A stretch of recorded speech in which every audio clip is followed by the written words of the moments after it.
around Dodge City and to the territory on west, there's just one way to handle the killers and the spoilers, and that's with the U.S. Marshal and the smell of Gunsmoke.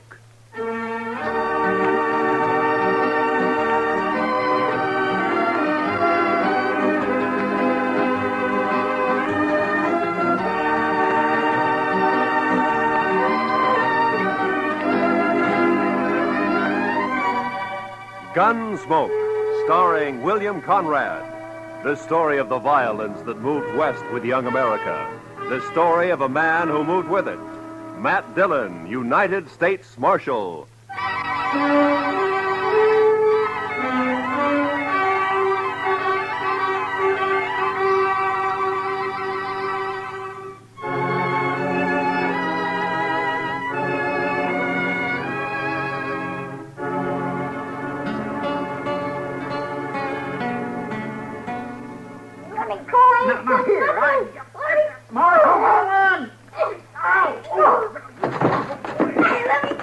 What have you got there, Chester? Half bug, half kid, Mr. Dillon. I'll smack you flat on the Hold way. it now. You don't stop that kid. Now hold it. You want me to take a strap to you? Now hold it. You best lock him up somewhere, Mr. Dillon. It's safer that way. All right, Chester, just calm down. Now you come over here, son. Sit down. Come on. Look out, Mr. Dillon. He's got hold of your gun. Okay.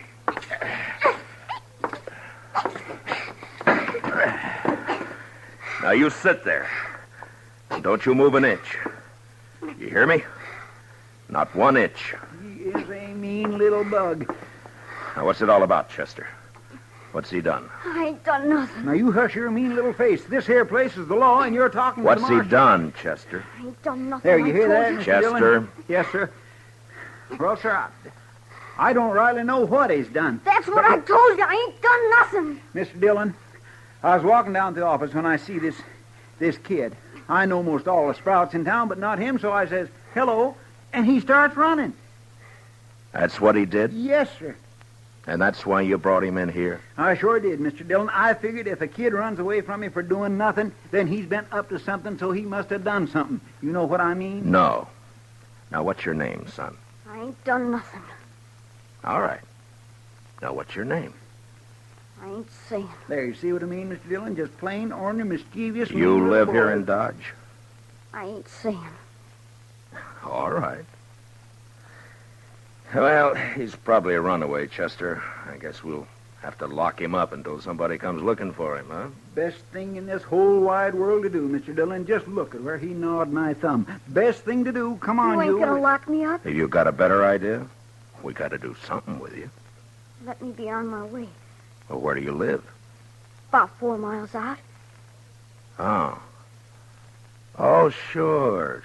I know you. You're the Macklin kid. No, I ain't. I'm Danny Birch, but I ain't saying.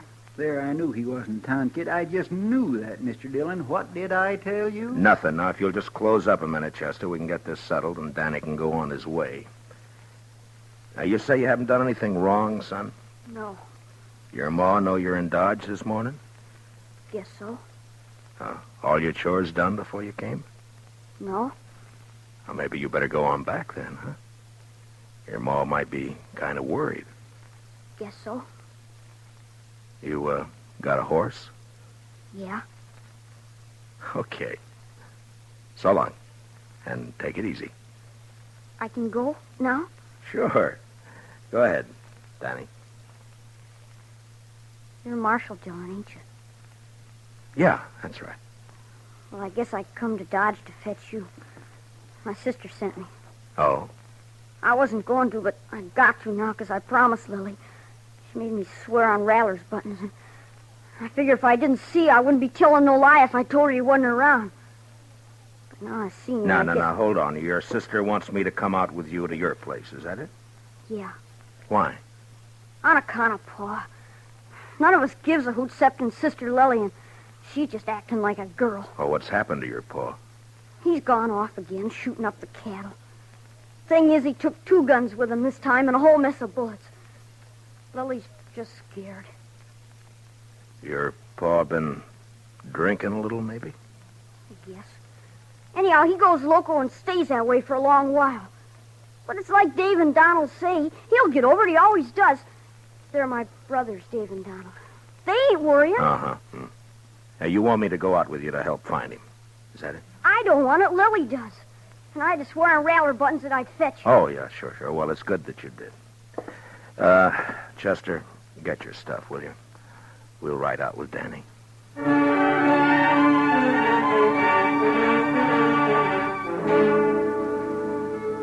I didn't get anything more out of the boy on the way out to the Birch place. No one in town knew much about the family. They'd moved in about a year earlier, came up from the territories. The folks about said Birch and his brood kept pretty much to themselves. There'd never been any trouble with anybody. I looked at the boy riding his horse bareback.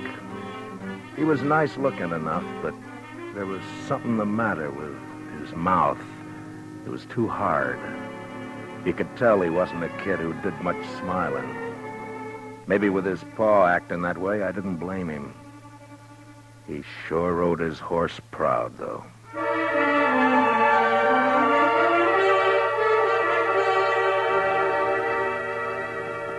It was hot and dry, and by the time we were inside of the Birch place, the sun was burning down hard.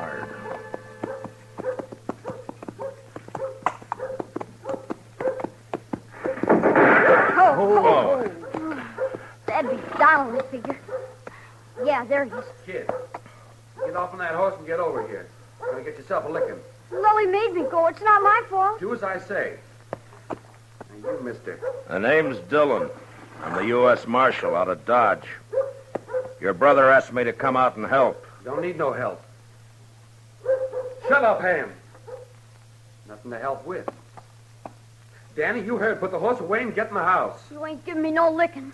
Put up your gun. I'm coming over to talk. Come on, Chester.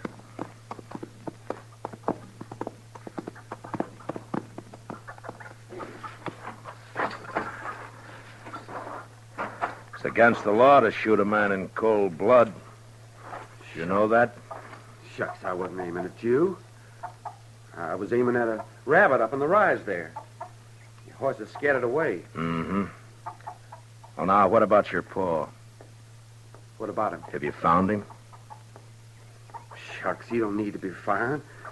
He'll come back when he's good and ready. Pa's off hunting. That's not what your brother says. Where'd he go? Oh, he's going to get himself a licking, that's what, and he knows it. Get himself away, that's what. Donald. That's your name, isn't it? Yeah?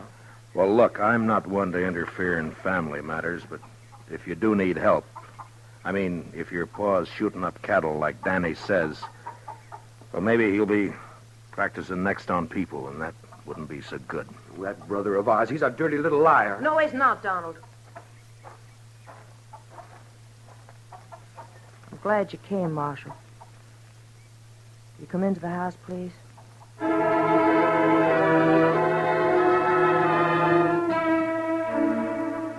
Chester and I followed the girl into the house. I knew it was the sister Lily. All the family I'd seen up to then had a great likeness to each other. Donald slouched in behind us and moved around the room, nervous-like. It wasn't by rights a house, and it was too big for a cabin. I had the feeling that they'd put up boards and studs where the fancy took them, and the place just grew another room like a lizard's new tail.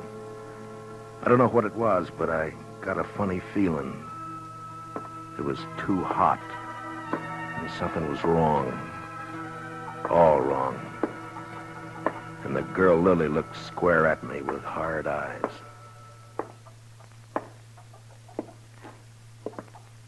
Donald! Huh? Sit down. You make me nervous. Oh, sure. Marshal Dillon, I want you to help us find Paul. Oh, Lily, Dave's going to be awful mad. Somebody's got to do something around here. Did your paw take a horse? No, Oh, where do you think he went, Miss Lily? I don't know. Maybe up to Horse Flats. Maybe over by Gorman's Creek. Creek's all dried up. There's got to be no water in there. Did he take a water skin with him? Uh-uh. No, he didn't. Kind of bad wandering around without no water. When did he leave? Yesterday morning. We heard a couple of shots along about noon. Dave found a calf laying dead over in the North Range. You can see it there through the window. Haven't had time to bring it in yet. Was he drunk? Well, sure. Drunk as you can get. Weren't you, Lily? I'm afeard for him, Marshal Dillon. Yeah, I understand. Well, it makes good sense you sent for me. Well, I'll try and find him and bring him back. Well, I ain't gonna do no such thing.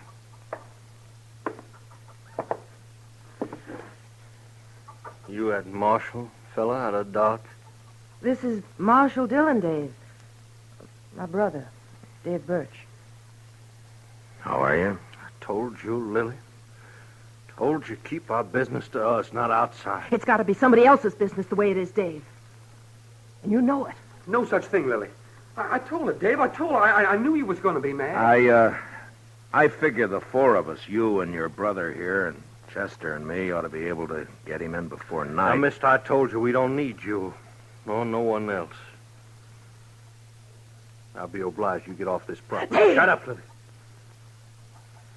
I'll see you and your fella there to the door, Marshal. I'm sorry, but if your paw's running around dangerous, it's my duty to find him. Donald. I got him. Get up slow, Marshal. And you, fella, reach up high. Okay, Dave. Take the guns. The younger brother, Donald, had got behind my chair, and now he was covering us with a shotgun. Dave took our guns. It was kind of crazy, and I almost wanted to laugh when I saw the kid, Danny, peeking in around the door.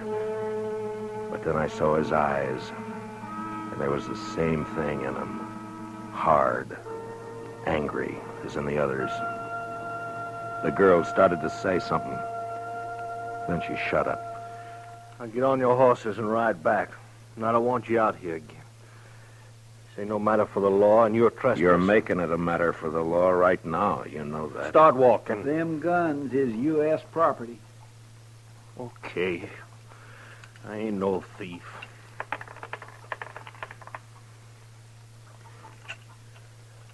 Here, bullets I'm keeping. Figure they're worth about 2 bits. Donald, give him 2 bits. Sure. Here. All right, now here's your guns. Now get out fast. You come snooping back again, me and my brother's gonna be shooting at you.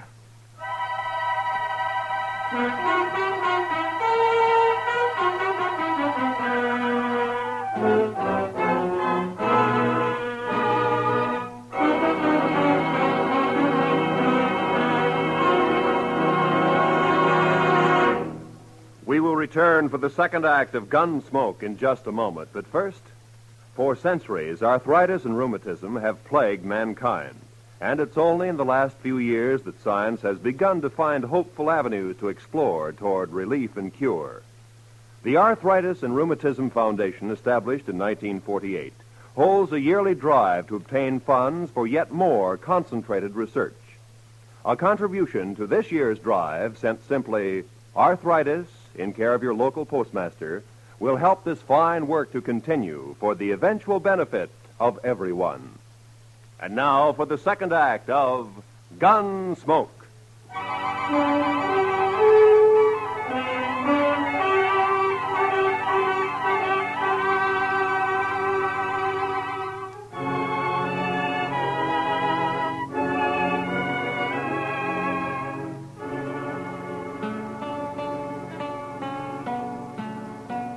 The 2 brothers followed us out and over to the horses. As hot as it was in the house, it was worse in the open. The saddles were burning. There wasn't another word passed between the Birch boys and me. They just stood covering us. And when I looked back 100 yards or more off, they were still there. Well, sir, that's what comes of trying to do a kindness, Mr. Dillon. As far as I'm concerned, they deserve whatever happens. I can't make it out, Chester. You'd think from the way they talk they don't care what happens to their paw. Mean bunch of children. They probably don't. My, Mr. Dillon, you ain't even riled they pulled guns on us. I guess I'm not, Chester. You know, there's something awful wrong back there. Those boys don't look the kind to pull a gun. And the girl wanted to talk, all right, but they wouldn't let her. Just mean, that's all. Oh, you aim to go back, Mr. Dillon? It's like I said, Chester, if it's just a family affair, you and me don't belong in it. But if the old man's as drunk as he sounds, he could make a lot of trouble. No, we're not going back right now. We're going to have a look around this country for a spell.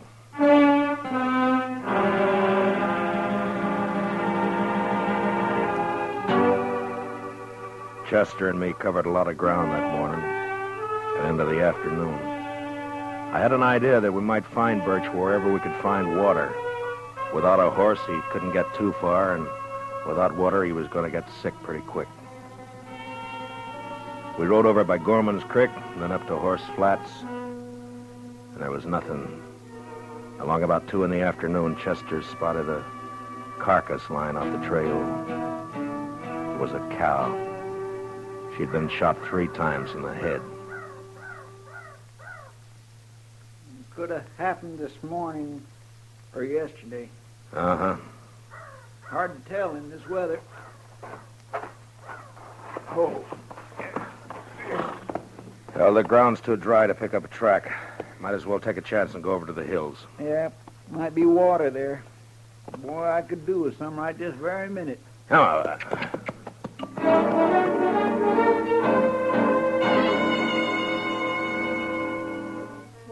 I got a funny taste in my mouth looking at that dead cow. When a thing dies natural or gets killed for food, that's one thing, but even an animal has a look about it when it's been murdered. We rode the 6 miles to the hills. They weren't rightly hills, maybe more like humps rising up from the brown, dry earth. And we could get a good view across the plain. There was a patch or two of wild oats up there, long turned to rust, and foxtails. Maybe it was in our minds, but just those few feet higher made us seem closer to the sun and hotter.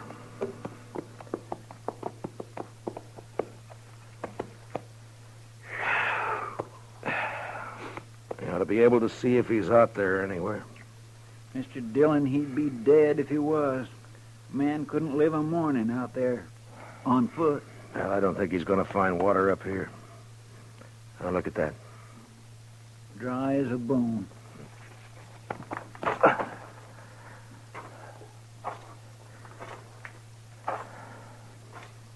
You see something, Mr. Dillon? Yeah, tracks, I think.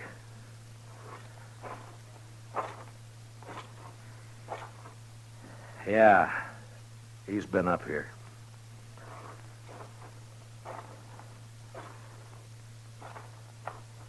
I went down again, though. Over there. He sure made a long way on foot. Must be more than 8 miles from his place. Yeah.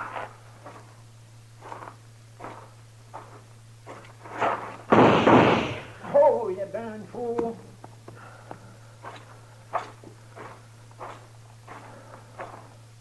Rattler. Yeah, I saw. Blew his head clean off. I was afraid you was going to step on him. Well, we'll follow the tracks until they give out. Come on.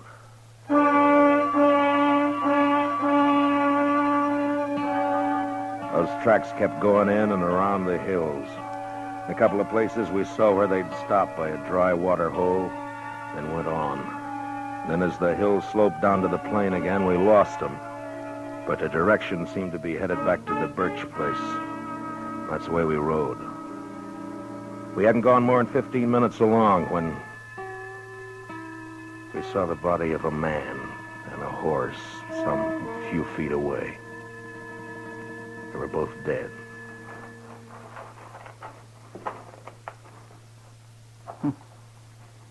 He wanted to make sure, didn't he, Mr. Dillon? Birch must have emptied his gun.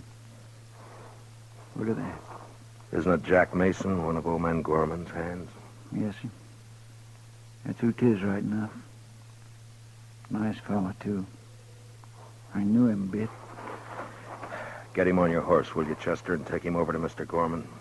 Yes, sir, I'll do that. I'm going to go back to the Birch place. I'd rather come with you, Mr. Dillon. No, meet me there, huh? Yes, sir. And if you see Birch on the way, watch your step. Try not to kill him. But don't take any chances. No, sir, I surely won't.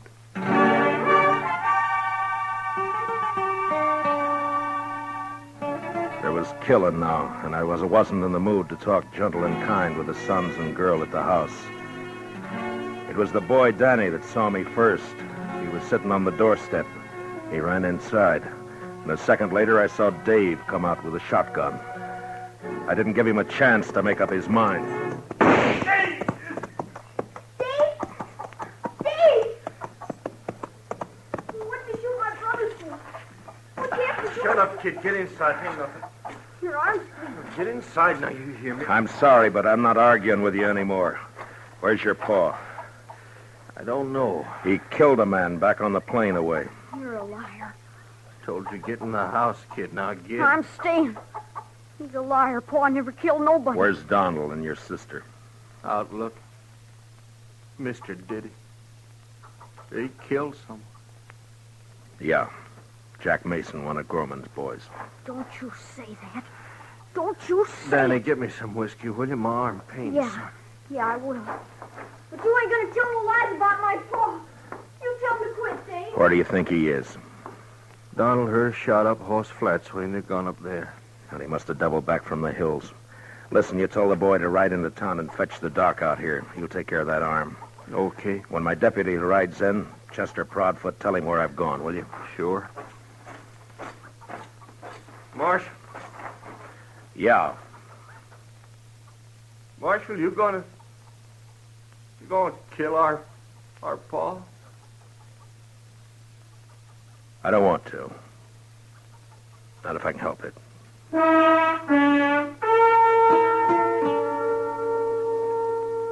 Over at Horse Flats, I caught up with Donald and Lily Birch. I told them about the killing. And a half mile further on, the three of us saw the old man. He was crouched down on his haunches by a parched water hole, stripped naked. He was crying. It was a bad sound. And when I saw his eyes, I knew he wasn't drunk. There was no sign of his guns or his clothes.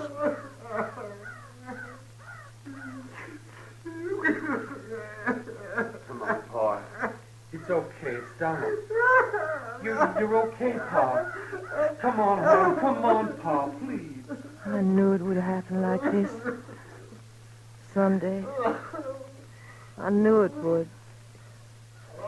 Boys figured it'd be shame on us all if word got out Pa had spells. Your brothers were wrong. Pa, please, will you? Pa. It was all right till after Ma died. And he started to act this way. That's why we had to leave our last place. People found out. Try to keep him home, but it weren't no good. Give your old Pa a cup of water. And your Pa's thirsty now. Come on, Pa. Get up. We're going to bed. Funny. Pa never took a drink in his life. We always said he was drunk when he carried on like this. Oh, People could figure a man drunk. thank you. I'm sorry, Miss Lily, but Help me now. I'm going to have to take him in. Help me now. I got to. Well, they do, too. I don't know. But he's done murder. It's my job to take him in. They'll hang him. I don't know. Maybe not. I don't know. Son, where's your brother? He didn't want to let you come out here alone. You're too young now. Where's your ma? She ought to know better now. Miss Lily, Come over here. Oh, no, son. Now, I want you to listen to me. It's not my business, but will you let me give you some advice? Miss Lily? Huh? Now, you sell this place. I'll see what I can do to help. And you and your brothers go somewhere else and start afresh. You can get a good price for your land. You do that. It's best. Yeah. We'll go. I'm not saying you've got to. I'm saying it'd be better. It'd be better for the kid. He's seen too much of this. It's not good. You gotta teach him to smile again. Act like a kid again. You understand? You understand? Sure. I understand. Okay. I'll be taking him along now. We'll stop off at your place for some clothes. All right.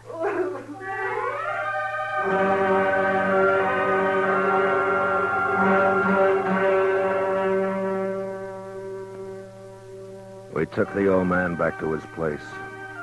Got him dressed. His children said goodbye to him like they knew that they'd never see him again. Like there was no hope.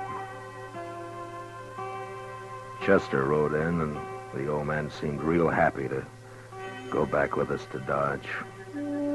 He didn't know. He didn't care. On the way, we passed the Doc and Danny, riding out to take care of Dave's arm. It's a funny thing, the old man didn't even see the kid. He was prattling to us about the Indian wars. The last I saw of Danny Birchie, he was looking back over his shoulder at his paw. And we heard him still crying a long way off.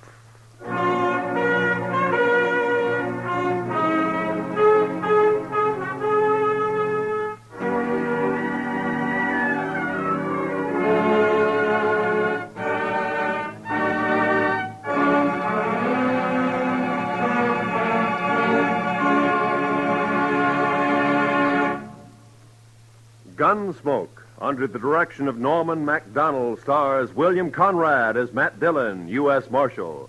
Tonight's story was specially written for Gunsmoke by Anthony Ellis, with music composed and conducted by Rex Corey. Featured in the cast were Richard Beals as Danny and Michael Ann Barrett as Lily, with Lee Millar, John Boehner, and Lawrence Dobkin. Parley Bear is Chester. Gunsmoke is heard by our troops overseas through the worldwide facilities of the Armed Forces Radio Service. Join us again next week as Matt Dillon, U.S. Marshal, fights to bring law and order out of the wild violence of the West in Gunsmoke.